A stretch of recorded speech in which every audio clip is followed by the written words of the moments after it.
பிரதமரின் நற்செய்தி திங்கள் அல்லது செவ்வாய்க்கிழமை அறிவிக்கப்படக்கூடும்.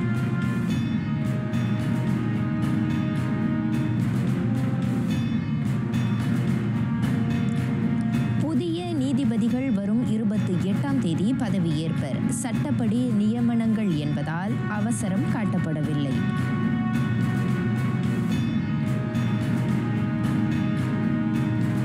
நல்லிணக்கத்தின் அடிப்படையிலேயே நாட்டின் முன்னேற்றம், இனப்பிளவுகளால் அன்று பிரதமர் வலியுறுத்தல்.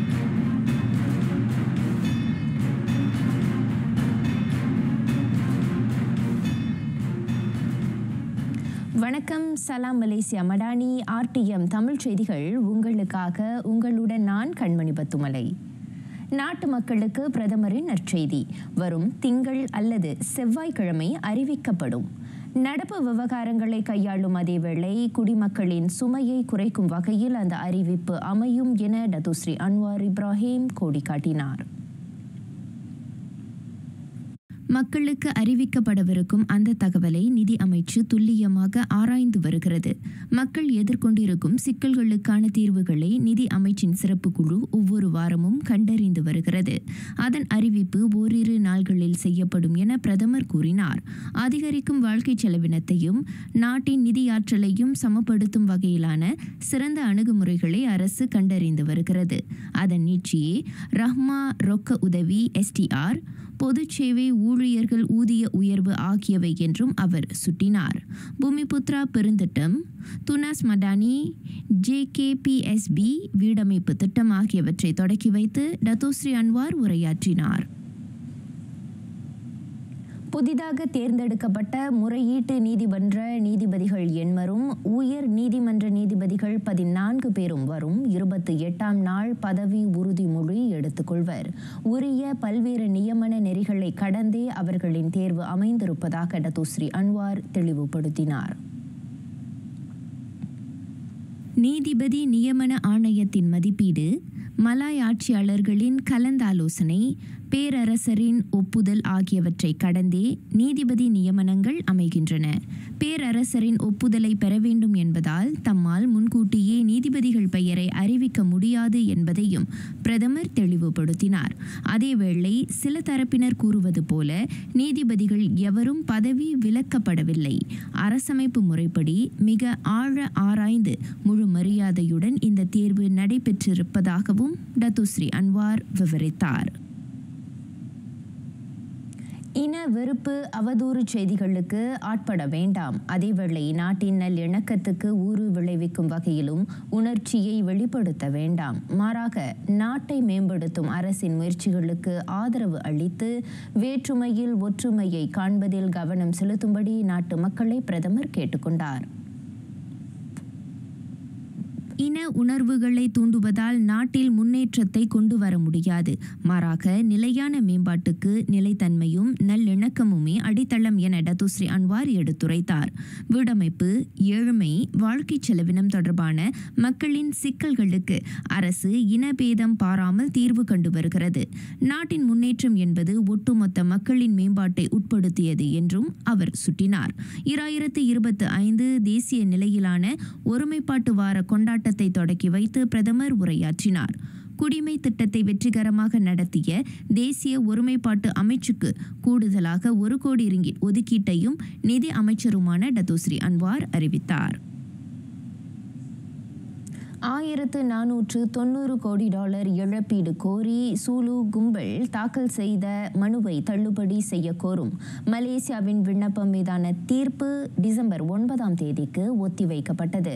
பாரிஸ் முறையீட்டு நீதிமன்றம் அதனை தெரிவித்ததாக பிரதமர் துறையின் சட்ட கழக மறுமலர்ச்சிக்கான அமைச்சர் டத்துஸ்ரீ அசாலினா ஒத்மான் சாயேட் குறிப்பிட்டார்.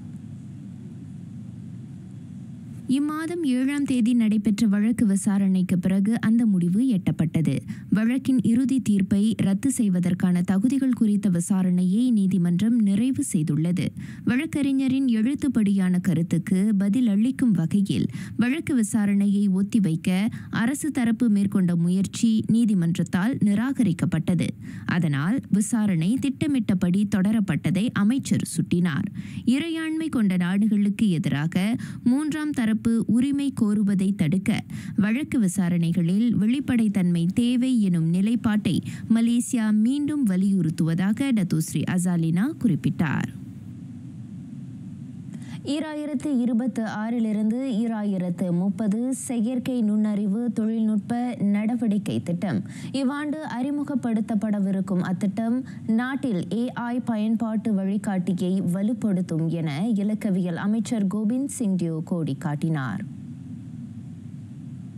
AI தொழில்நுட்பத்தின் தவறான பயன்பாட்டை தவிர்க்க கடந்த ஆண்டு AIGE தேசிய செயற்கை நுண்ணறிவு நெறிமுறை மற்றும் நிர்வாக நடைமுறை வழிகாட்டிகள் அறிமுகப்படுத்தப்பட்டன.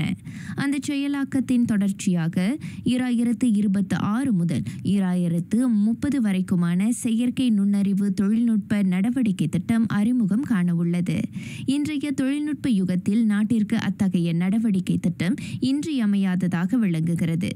அரசு, தொழில்துறை, கல்விமான்கள், சமூகம் ஆகியோருக்கு இடையே ஒத்துழைப்பை ஏற்படுத்தும் களமாகவும் AI மீதான அறிவாற்றலை பகிர்ந்து கொள்ளவும் நாட்டின் முதன்மை துறைகளில் செயற்கை நுண்ணறிவு பயன்பாட்டை அதிகரிக்கவும் தேசிய AI சூழலியலில் நீடித்த நிலையான மனித மூலதனத்தை மேம்படுத்தவும் அது பாதை வகுக்கும்.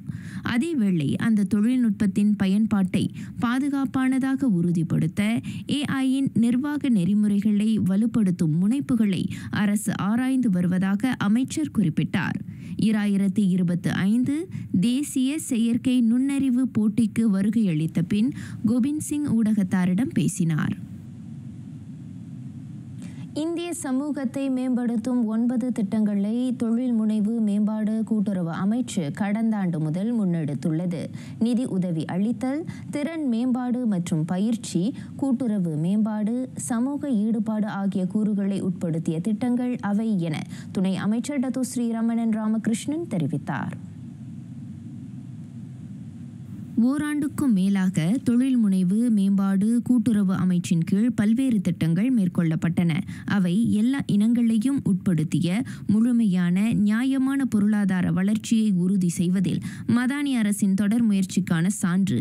அதற்காக இவ்வாண்டு ஜூன் மாதம் வரையில் தமது அமைச்சு 35 கோடியே 60 லட்சம் ரிங்கிட் நிதி ஒதுக்கியதாக துணை அமைச்சர் கூறினார். அந்த திட்டங்களின் வாயிலாக சுமார் 9000 தொழில் முனைவோர் பயனடைந்துள்ளதையும் அவர் சுட்டினார். தக்கோனின் கீழ் ஸ்மூமி கோஸ் பிக், பிரீஃப் 1, பென், ஐபேப், 2024 இந்திய சமூக கூட்டுறவு கழகங்கள் மாநாடு, வணக்கம் மதானி போன்ற இந்தியர் நலன் பேணும் திட்டங்களும் அவற்றுள் அடங்கும் என டத்தோஸ்ரீ ரமணன் தெரிவித்தார். 15ஆம் நாடாளுமன்றத்தின் 4ஆம் தவணைக்கான 2வது கூட்டம் வரும் திங்கட்கிழமை தொடங்கவிருக்கிறது. அதில் தாக்கல் செய்யப்படவிருக்கும் 13ஆம் மலேசிய திட்டம் முதன்மை கவனத்தை பெற உள்ளதாக மக்களவைத் தலைவர் தான் ஸ்ரீ ஜொஹாரி அப்துல் தெரிவித்தார். நாடாளுமன்ற அமர்வு நாளை மறுநாள் தொடங்கி ஆகஸ்ட் 28ஆம் நாள் வரை நடைபெறும். மக்களவைத் தொடரின் 2வது வாரத்தில், அதாவது இம்மாதம் 31ஆம் தேதி பிரதமர் டத்துஸ்ரீ அன்வார் இப்ராஹிம் 13ஆம் மலேசிய திட்டத்தை மக்களவையில் தாக்கல் செய்ய அட்டவணையிடப்பட்டுள்ளது. 2026 முதல் 2030 வரைக்குமான நாட்டின் மேம்பாட்டு இலக்குகள் RMK 13இல் வகுக்கப்பட்டுள்ளன. நாட்டின் 10ஆம் பிரதமராக டத்துஸ்ரீ அன்வாரின் தலைமையில் மதானி அரசு சமர்ப்பிக்கவிருக்கும் முதன்மை முக்கிய ஆவணமாக அது விளங்குகிறது. வருமான உயர்வின் வாயிலாக மக்களின் பொருளாதார நிலையை வலுப்படுத்துவது, முழுமையான நீடித்த பொருளாதார அமைப்பை புதுப்பிப்பது, பொது சேவையின் செயல்திறனையும் மேலாண்மை முறையையும் பலப்படுத்துவது ஆகியன RMK 13இல் முதன்மை கவனம் பெற்றுள்ளன. அதோடு வட்டார நிதியை வலுப்படுத்துவது, மனித மூலதன மேம்பாடு, அனைத்துலக நிலையில் மலேசியாவின் போட்டியாற்றலை வலுப்படுத்தும் பொருட்டு கொள்கை மறுசீரமைப்பை மேற்கொள்வது முதலினவும் அதில் நுண்ணோக்கப்பட்டுள்ளன. ஜொஹோர் பூலாய் ஆற்றில் கடந்த வாரம் உலங்கூர்தி விபத்தில் சிக்கிய கான்ஸ்டபிள் RG தேவேந்திரன் உடல்நிலை சீரடைந்து வருகிறது. ஜொஹோர் சுல்தானா அமினா மருத்துவமனையில் தீவிர சிகிச்சை பிரிவில் மருத்துவம் பெற்று வந்த அவர் சாதாரண வார்டுக்கு மாற்றப்பட்டுள்ளதை மாநில ஆட்சிக்குழு உறுப்பினர் லிங் தியன் சுன் உறுதிப்படுத்தினார். உலங்கூர்தி விபத்தில் சிக்கிய ஏசிபி ஃபைசுல் முஹம்மட்டும் காப்ரல் ஆடிலின் லியூ யன்சியும் வீடு திரும்பவும் ஸ்லாங்கூர் சர்டாங் மருத்துவமனையில் தொடர் சிகிச்சை பெறவும் அனுமதிக்கப்பட்டுள்ளனர். கோலாலம்பூர் UKM வேந்தர் துவன்கு முஹ்ரிஸ் மருத்துவமனையில் சூப்ரிண்டென்டன்ட் அஹ்மத் புஸ்தாமின் பஹாரும் சிகிச்சை பெற்று வரும் வேளை சர்ஜன் சித்தி லத்தீபா கைருடின் சாதாரண சிகிச்சை பிரிவுக்கு மாற்றப்பட்டுள்ளார். உடல்நிலை விரைவாக குணமடையும் பொருட்டு உடல் அசைவுகளை கட்டுப்படுத்த கான்ஸ்டபிள் RG தேவேந்திரன் உறக்க நிலையில் வைக்கப்பட்டிருந்தார். இம்மாதம் தாக்கல் செய்யப்படவிருக்கும் 13ஆம் மலேசிய திட்டத்தில் இந்திய சமூகத்தின் நலன் எல்லா கோணங்களிலும் காக்கப்பட வேண்டும். அதன் பொருட்டு 10 பரிந்துரைகளை மஇகா முன்வைத்திருப்பதாக அதன் தேசிய தலைவர் தான் ஸ்ரீ SA விக்னேஸ்வரன் கோடி காட்டினார். கல்வி, பொருளாதாரம், வேலைவாய்ப்பு, இளையோர், மகளிர், அடிப்படை தேவைகள், வீடமைப்பு, சமூக நலன், வறுமை ஒழிப்பு போன்றவற்றை அந்த 10 பரிந்துரைகளும் அடக்கியுள்ளன. அது மட்டுமல்லாது தமிழ் பள்ளிகள், சமயம், மலேசிய இந்தியர்கள் பெருந்திட்டம், MIB 2.0 ஆகியவையும் அந்த பரிந்துரைகளுள் அடங்கும்.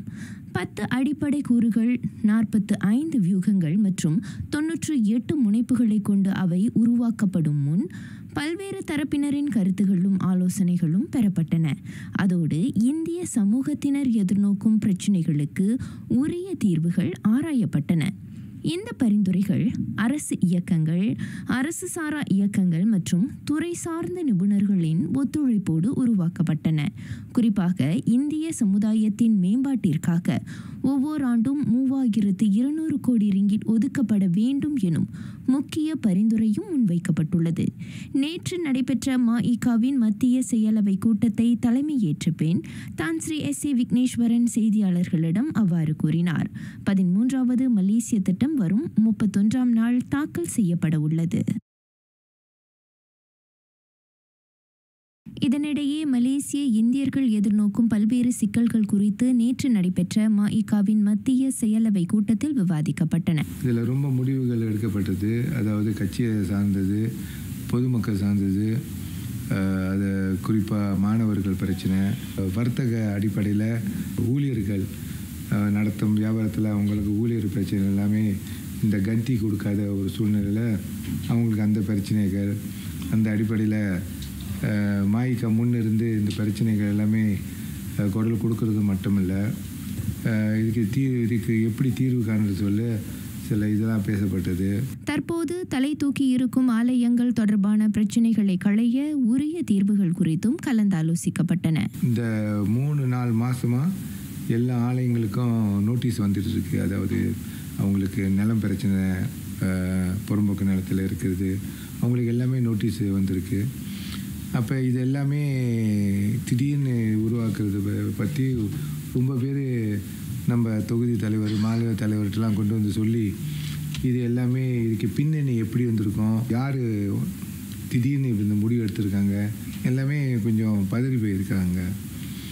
மஇகாவோட முடிவு எப்படி இருக்கும், எங்கெங்கே நம்ம பெஞ்சலரஸ் போடக்கூடிய சூழ்நிலை வரும், அது எல்லாமே பேசப்பட்டது. குறைந்த எண்ணிக்கையிலான மாணவர்களை கொண்டிருப்பதால் புறநகர்களில் உள்ள தமிழ் பள்ளிகள் மூடப்படுகின்றன. அவற்றை தவிர்க்க பெற்றோர்கள் தங்களின் பிள்ளைகளை தமிழ் பள்ளிக்கு அனுப்புதல் அவசியம் என தான் ஸ்ரீ விக்னேஸ்வரன் வலியுறுத்தினார். ஒரு 50,000 மாணவர்கள் தமிழையே கற்றுக்காம அரசாங்க பள்ளியிலேருந்து போய்கிட்டு இருக்காங்க. அது ஒரு பெரிய இழப்பு தானங்க நம்ம ஆளுங்களுக்கு கடந்த காலத்துலேருந்து. ஸோ இதை ஒரு 2000 டீச்சரை கூட எடுக்கிற வாய்ப்பு வரும். தமிழ் கற்றுக்கிட்டா டீச்சராக ஆகிறது மட்டும்தான் இப்போ ஒரு இதாக இருக்குது. அந்த இது கூட நம்ம கொண்டுட்டு வரலன்னா, ஸோ இந்த மாதிரிலாம் யோசிச்சுக்கிட்டு இருக்கோங்க, எப்படி தமிழை இன்னும் கொஞ்சம் வலுப்படுத்துறது. இதுபோன்ற முக்கிய விவகாரங்களின் தீர்வு இந்திய சமூகத்தின் மேம்பாட்டிற்கு வகை செய்யும் என தான் ஸ்ரீ விக்னேஸ்வரன் நம்பிக்கை தெரிவித்தார்.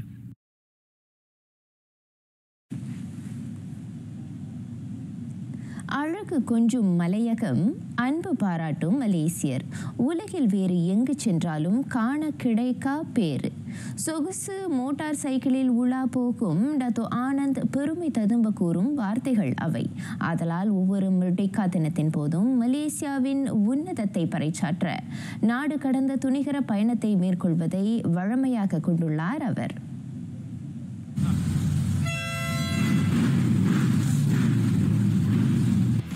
வயதான டத்தோ ஆனந்த் இம்முறை தேர்வு செய்திருப்பது தொப்புள் கொடி உறவான பாரதம். இந்தியாவின் 19 மாநிலங்களை கடக்கும் முதன்மை பயணத்தை அந்நாட்டு நேரப்படி இன்று காலை 7 மணி வாக்கில் தொடங்கினார். மற்றொரு மலேசியரான KVR சஞ்சீவ் ரெங்கசாமியும் அவருடன் செல்கிறார். 11,300 கிலோமீட்டர் தொலைவை உட்படுத்திய அந்த பயணம் தமிழகம் கோயம்புத்தூரில் தொடக்கம் கண்டது. 42 நாட்களை கடந்து தொடக்க புள்ளியான கோயம்புத்தூரை, அதுவும் மலேசிய விடுதலை நாளான ஆகஸ்ட் 31ஆம் நாள் அவர்கள் இருவரும் அடைவர். இன்னைக்கு வந்து கோயம்புத்தூர்லேருந்து கன்னியாகுமரி போகிறோம். அதாவது சவுத்துலேருந்து ஈஸ்ட் போகிறோம். ஈஸ்ட்டை முடிச்சுட்டு ஈஸ்ட்லேருந்து நேராக நார்த்து போகிறோம். நார்த்தில் வந்து லடாக் உம்லிங்க ஹையஸ்ட் பாயிண்ட், அங்கே ரைட் பண்ணுறோம். ரைட் முடிச்சுட்டு டெல்லிக்கு வரோம். டெல்லியிலேருந்து நேராக வந்து வெஸ்ட் பெங்கால் கல்கட்டாவுக்கு போகிறோம். கல்கட்டா முடிச்சு சென்னைக்கு வரோம். சென்னை முடிச்சு ஹைதராபாத் SHR போயிட்டு SHR சென்னையிலேருந்து பாண்டி பஜார்ல தஞ்சாவூர்லேருந்து கோயம்புத்தூர். ஸோ ஆல்மோஸ்ட் எங்கள் ரைடிங் வந்து 40 to 42 days. ஸோ இந்த வருஷம் வந்து ரொம்ப நாள் கனவு லடாக் செய்யணும்னு வித் ஹார்லி டேவிட்சன். இந்த நேரத்தில் வந்து நான் YB செனட்டு டத்தோ சிவராஜ்க்கு நன்றி சொல்கிறேன். ஏன்னா அவங்க தான் எப்பயுமே வந்து எங்களுக்கு ஃப்ளாக் ஆஃப் பண்ணுவாங்க, எல்லாமே செஞ்சுட்டு இருப்பாங்க. இந்த ட்ரிப்பும் வந்து இந்த ரைடுக்கும் அவங்க தான் எங்கள் பின்னால் இருக்காங்க. பட் ஃபினிஷிங் வந்து சென்னைக்கு வரேன்னு சொல்லியிருக்காங்க. டத்தோ ஆனந்த் முதலாவது மெர்டேக்கா பயணத்தை 2017 தொடங்கினார்.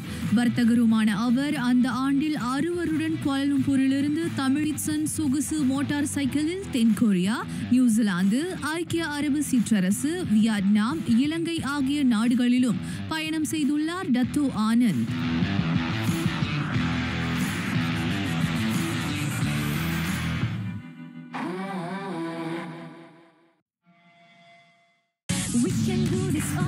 在100强遴选50强的时候，可以说是名额争破了头。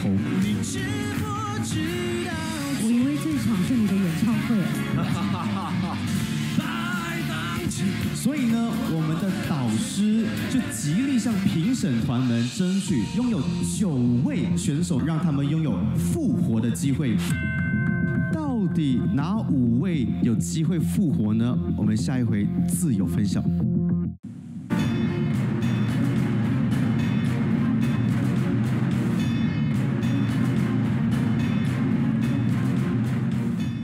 இஸ்ரேலும் சிரியாவும் சண்டை நிறுத்தத்திற்கு உடன்பட்டுள்ளன.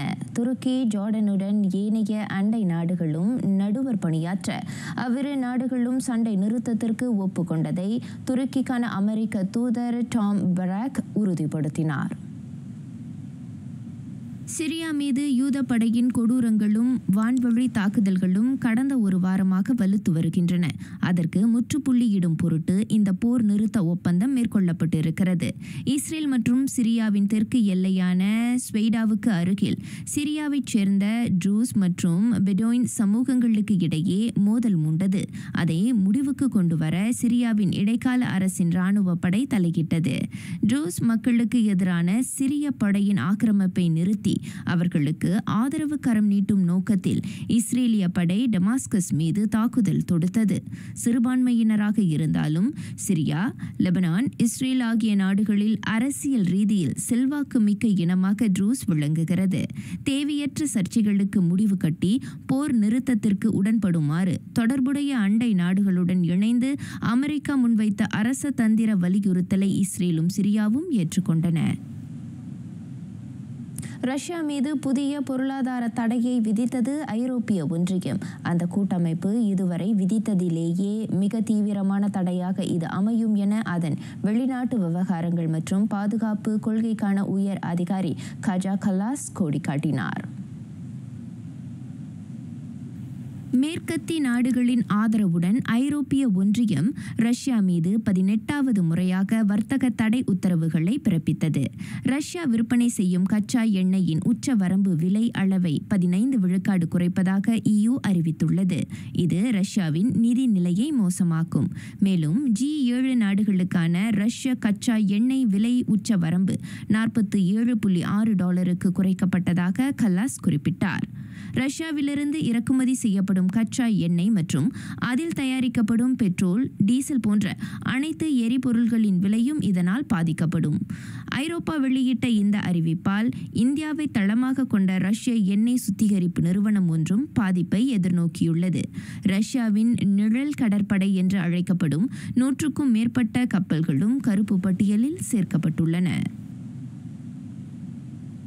கனடாவில் இவ்வாண்டு நேர்ந்த காட்டுத்தீ நேர்வுகளால் 55 லட்சத்துக்கும் மேற்பட்ட ஹெக்டேர் நிலப்பகுதி பாதிக்கப்பட்டது. 2023ஆம் ஆண்டில் ஏற்பட்ட அழிவை காட்டிலும் இது மோசமான பாதிப்பு என அந்நாட்டு இயற்கை வள அமைச்சு அதிகாரி மைக்கேல் நார்டன் தெரிவித்தார். இவ்வாண்டு ஏறக்குறைய 3000 காட்டுத்தீ சம்பவங்கள் பதிவாகியுள்ளதாக அரசு புள்ளி விவரங்கள் காட்டுகின்றன. அவற்றில் கடந்த வெள்ளிக்கிழமை மட்டும் 561 தீ விபத்துகள் மூண்டன. கனடாவின் மத்திய பகுதிகளான மனிதோபா, சஸ்காட்சேவானில் வசந்த காலத்தை தவிர அதிக வெப்பநிலை மற்றும் வறண்ட வானிலையை எதிர்கொண்டு வருகின்றன. கடந்த மாதத்தில் தீ விபத்துகள் குறைந்துவிட்ட போதிலும் வரும் 2 மாதங்களில் பல பகுதிகளில் தீ விபத்துகள் ஏற்படும் இடர் இருப்பதாக அதிகாரிகள் பொதுமக்களுக்கு எச்சரிக்கை விடுத்தனர். கனடாவில் வாழும் பூர்வக்குடியினர் மிக அதிகமாக பாதிக்கப்பட்டுள்ள வேளை அவர்களில் 39,000 பேர் வசிப்பிடங்களை இழந்தனர். கலிபோர்னியா லாஸ் ஏஞ்சலஸில் உள்ள பயிற்சி மையத்தில் ஏற்பட்ட குண்டு வெடிப்பில் மூத்த அதிகாரிகள் 3 கொல்லப்பட்டனர். அவர்கள் இன்னமும் அடையாளம் காணப்படா நிலையில் ஏனையோர் பாதுகாப்பாக உள்ளதாக அதிகாரி ராபர்ட் லூனா உறுதிப்படுத்தினார். வெடிப்புக்கான காரணம் விசாரிக்கப்பட்டு வரும் வேளை சமூகத்துக்கு அச்சுறுத்தலை ஏற்படுத்தும் நோக்கத்தை இந்த சம்பவம் கொண்டிருக்கவில்லை என அவர் தெரிவித்தார். வெடிப்பு நேர்ந்த பகுதி பாதுகாப்பாக இருப்பது உறுதிப்படுத்தப்பட்டுள்ளது. வெடிமருந்து செயல் இழப்பு குழு வெடிமருந்துகளை அகற்றும் போது இந்த சம்பவம் நிகழ்ந்ததாக லாஸ் ஏஞ்சலஸ் செய்தி ஊடகங்கள் தகவல் வெளியிட்டன. 在100强遴选50强的时候，可以说是名额争破了头。我以为这场是你的演唱会。所以呢，我们的导师就极力向评审团们争取拥有9位选手，让他们拥有复活的机会。到底哪5位有机会复活呢？我们下一回自有分晓。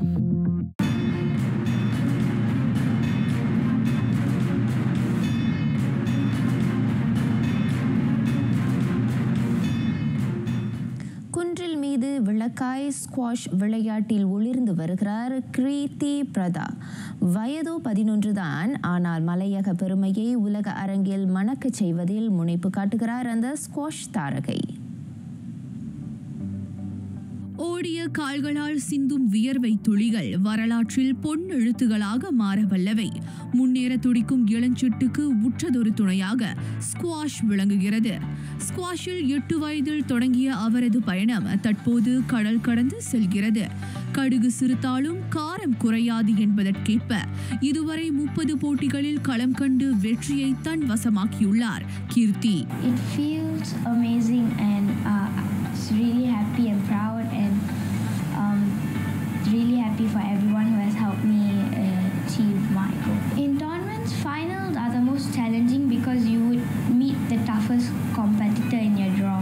I just rely on my game plan, my fitness and just stay calm during those times. My biggest dream in squash is to be world number 1 and represent Malaysia in the Olympic Games and get gold.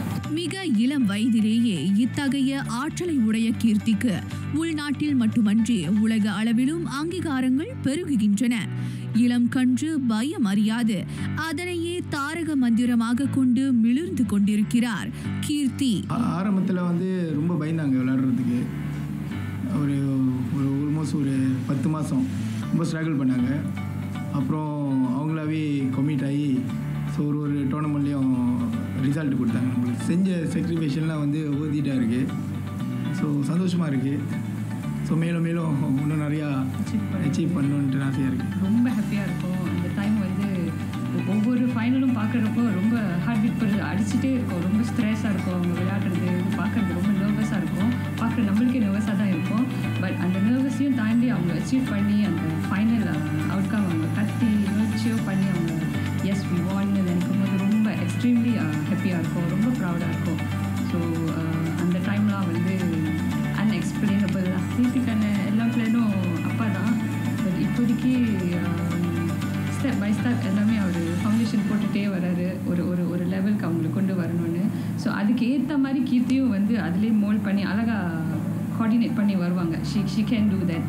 So அந்த coordination இருக்கிறனால வாழ்வில் சாதிக்க வயது ஒரு தடையல்ல என்பதனை கீர்த்தி மெய்ப்பித்துள்ளார். பல்வேறு சவால்களை கடந்து நாட்டிற்கு நட்பெயரை ஈட்டி தந்திருக்கும் அவர் ஒரு உன்னத எடுத்துக்காட்டாக திகழ்கின்றார். 2025 ஜப்பானிய பொது பூப்பந்து போட்டியின் இறுதி ஆட்டத்திற்குள் நுழைந்தனர் பொலிதான் எம்தினா இணையர். அந்த தேசிய வீர மங்கைகள் அரை இறுதியில் உபசரணை நாட்டைச் சேர்ந்த நமி மத்சுயாமா சிஹாரு ஷீதா இணையை வீழ்த்தினர்.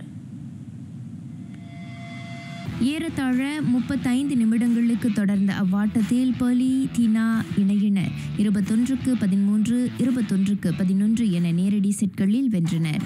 ஜப்பானிய இணையரிடம் தொடர்ச்சியாக கண்ட தோல்விக்கு இந்த வெற்றியின் மூலம் அவர்கள் பதிலடி கொடுத்தனர். நாளை நடைபெறும் இறுதி ஆட்டத்தில் மலேசிய இணை சீனாவின் லியூ ஷெங் ஷூ தன்னிங் இணையுடன் மோதும். மற்றொரு அரையிறுதியில் அந்த சீன இணையர் சக நாட்டைச் சேர்ந்த ஜியா ஈஃபான் ஜங் ஷூசியானை 21-7, 21-16 என நேரடி செட்களில் தோற்கடித்தனர். செல்சி காற்பந்து அணியிலிருந்து விலகுவதை உறுதி செய்தார் நோனி மடுகே. அந்த இங்கிலாந்து வீரர் சக பிரீமியர் லீக் அணியான ஆர்சனலில் இணையக்கூடும் என பிரிட்டிஷ் ஊடகங்கள் கணித்துள்ளன. 23 வயதான நோனி செல்சிக்கு இன்ஸ்டாகிராம் வாயிலாக பிரியாவிடை நல்கினார். வட லண்டனில் பிறந்தவரான அவர் 2023 டச்சு அணியான PSV எயின்ஹோவனில் தி ப்ளூஸில் இணைந்தார். அந்த இங்கிலீஷ் அணிக்காக 92 முறை களம் கண்டிருக்கும் அவர் 20 கோல்களை புகுத்தியிருக்கிறார். 4 கோல்கள் புகுத்தப்படவும் நோனி உதவினார். அமெரிக்காவில் அண்மையில் நிறைவை தொட்ட கிளப் உலக போட்டியில் செல்சிக்காக அவர் 7 ஆட்டங்களில் விளையாடினார். ஆனால் இறுதி ஆட்டத்தில் நோனி களம் இறக்கப்படவில்லை. அவ்வாட்டத்தில் செல்சி 3-0 என பாரிஸ் சென்ட் ஜெர்மெயினை வீழ்த்தி அந்த கிண்ணத்தை கைப்பற்றியது.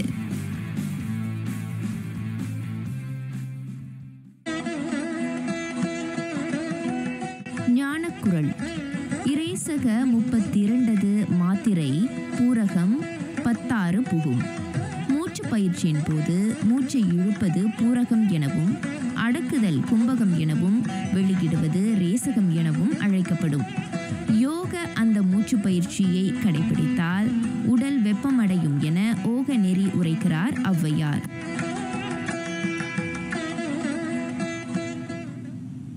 நிறைவடைகின்றன RTM தமிழ் செய்திகள். எங்களோடு இணைந்ததற்கு நன்றி.